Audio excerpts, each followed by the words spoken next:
right from the beginning, we were told to go for it. They were like, we want this spicy. About 8 hours into the first dance rehearsal, I was like, oh, what have I done? This hurts. That's one of the nights that I just loved Brendan Penny as a co-star because he'll just be in the trenches with you.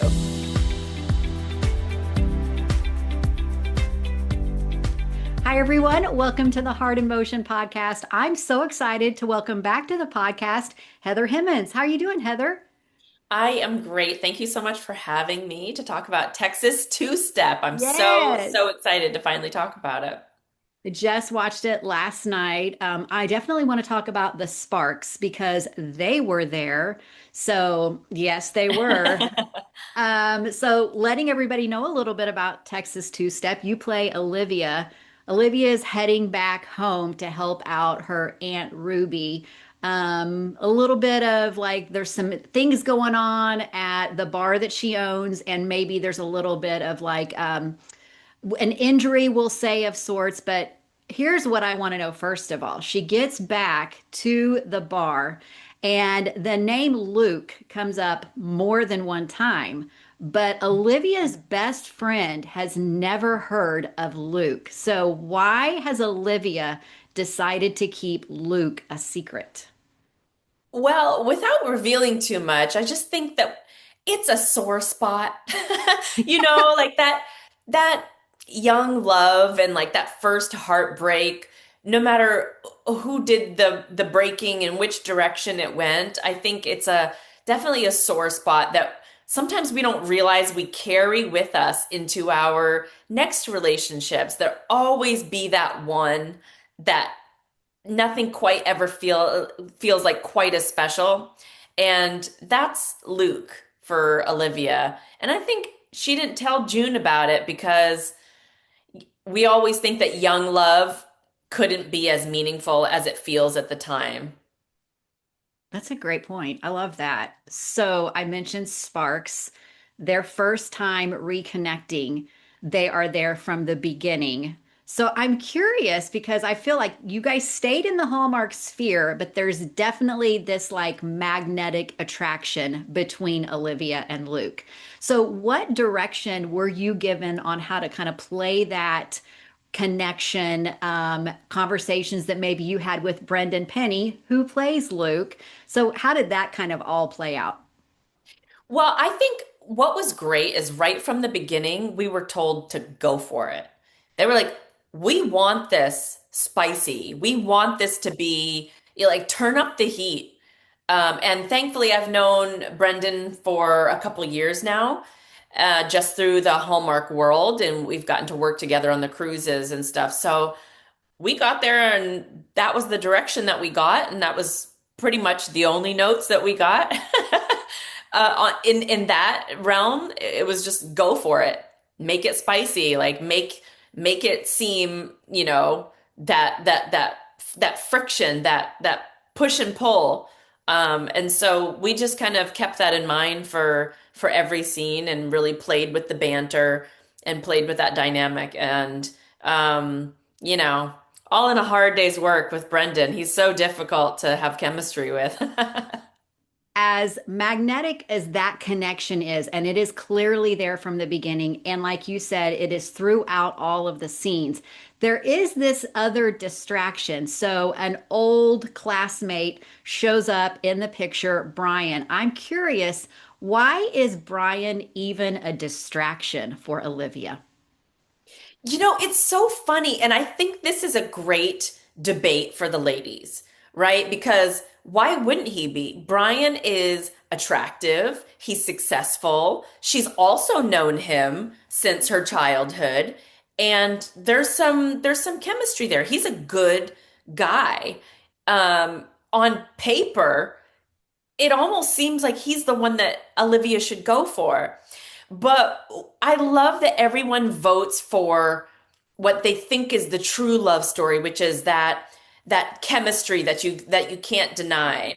Yeah. And so I actually like to challenge people and be like, but why is that unrequited, almost not toxic love, but that feeling, why is that better for a relationship than someone like Brian, who's very stable and very straightforward. There's no confusion.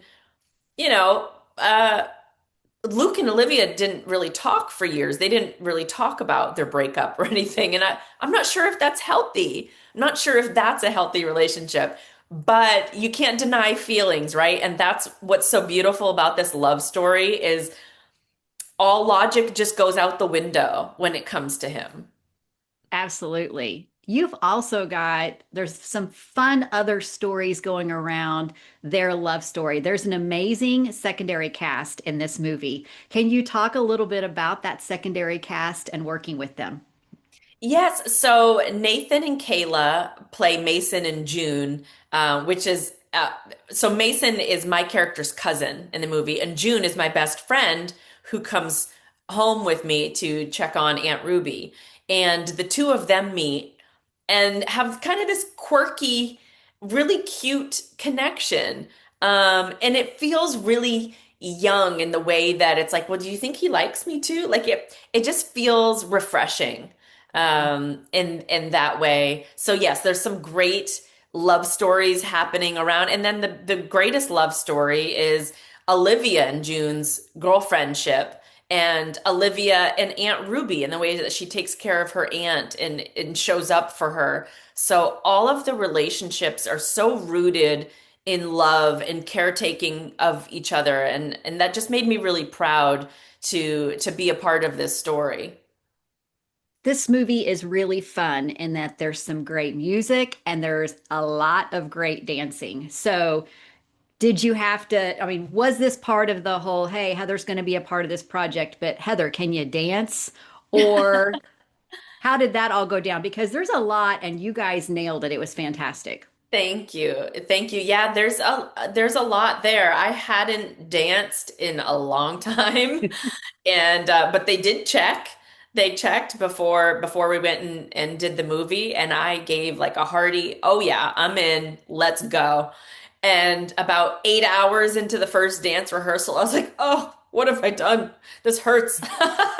I was a little bit, I danced on a show a long, long time ago called Hellcats. And I think I had forgotten how long ago that was. I was like, "Oh no, I've got this. It's fine." Yeah, yeah. And so I had to get back into dancing shape very quickly. But it was fun. And I always love that challenge where you have to immerse yourself to come out the other side. So, most of these movies are 15-day shoots, and, there's a lot of the typical things that need to happen in a shoot. So, how do you work in the time to also, choreograph a dance and learn those routines and still do all of the things that you normally have to do for a Hallmark movie of the week? Yeah, we were crunching. We got one dance rehearsal day, and then we just started filming the movie. And when it came to the dancing scenes, it was like about halfway through filming, we filmed the dance scenes. So we had a week to sleep on it and pull each other aside at lunch and in between scenes to be like, "Hey, we got to work on this step," or our hands are missing each other on this part, or so to really iron out those details. So when the big day came to film it, we were ready. It just all came together and it was great, but we were pressed right down to the wire. Do you have, looking back, a moment or a scene that was fun to shoot, or maybe even one that was really challenging that stayed with you? The dance days were challenging because for whatever reason, I was the morning of filming all the dance scenes, I decided to do some laundry and I was pulling wet laundry out of the washer and my back went out. Like No. no reason. Just, I didn't have a pickup until maybe 9 a.m. So I thought I'll do some things in the morning. I'll put in a load of laundry and this and that. And my back went out that morning and I showed up to set like, oh, with like an ice pack on and then I know you're not supposed to put heat on it, but heat was the only thing that felt good. So all day I had heat packs strapped to my whole abdomen and just trying to stay loose and warm for the dancing. And Brendan was dipping me and I was going, ah, ah. well every time. So it was really unfortunate, the timing of that, but it still was my favorite day filming because you're just so filled with adrenaline. Oh, yeah. There's nothing to do but, just wing it and have fun. Go for it. Well, it had to help, with the pain. I imagine that you're on such a high of making sure that you nail these scenes. Hopefully you could, be distracted just a little bit to get through them. We didn't see it on this side of it, so.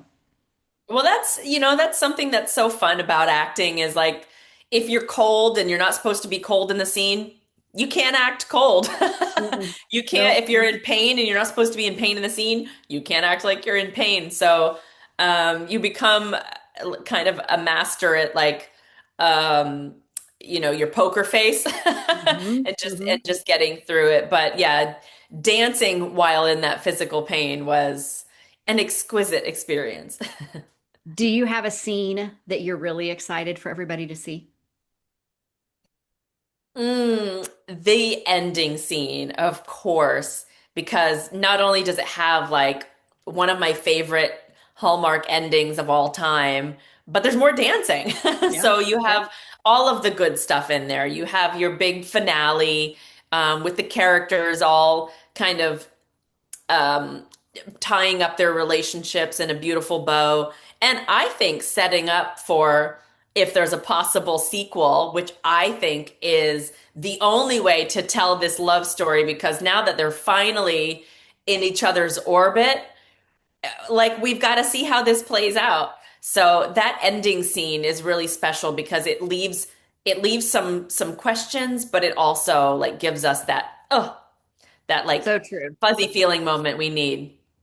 All right, so there's another great scene that I'm really excited for everybody to see, and that is the bonfire scene. One, Set Deck did an amazing job. It is a gorgeous scene, but also there's a really good, heartfelt conversation between the two of them. What can you tell us about that moment?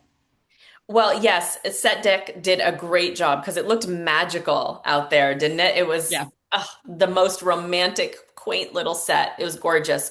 We filmed that very late at night, and that's the only scene that I would say we had a couple conversations about what exactly is the history here and how do we want to rehash it in a way that holds years of frustration, miscommunication, and love. And so, we found it. We really found it, but we had to, do some deep thinking on that, I think, and always building your character's backstory is just part of the process, right? But especially for this scene, the vulnerability that they had to have this conversation so many years later. That was really fun to explore. And also just as actors working together in the scene, it was late, we were tired, it was very cold. We had to be vulnerable with each other and stay present and connected and grounded in the story through that. So, and that's one of the nights that I just loved Brendan Penny as a co-star because he'll just be in the trenches with you. He's gonna stay present for you and be a great partner. And yeah, we were really happy with how we finished that scene. Yeah, well, it paid off. It was definitely one where it was beautiful to look at and it was beautiful to listen to. So I'm excited for everybody to see it. I want to remind everybody that Texas Two Step is going to premiere June 13th, Saturday night, 8, 7 Central on Hallmark Channel. Of course, you can catch it the next day on Hallmark Plus. You're going to see a lot of amazing dancing and some great music and a lot of sparks. So, Heather, thanks so much for joining me. Thank you for having me, Stephanie. Good to see you. And thank you so much, everybody, for watching. I hope you enjoy the movie. All right, bye bye. Bye.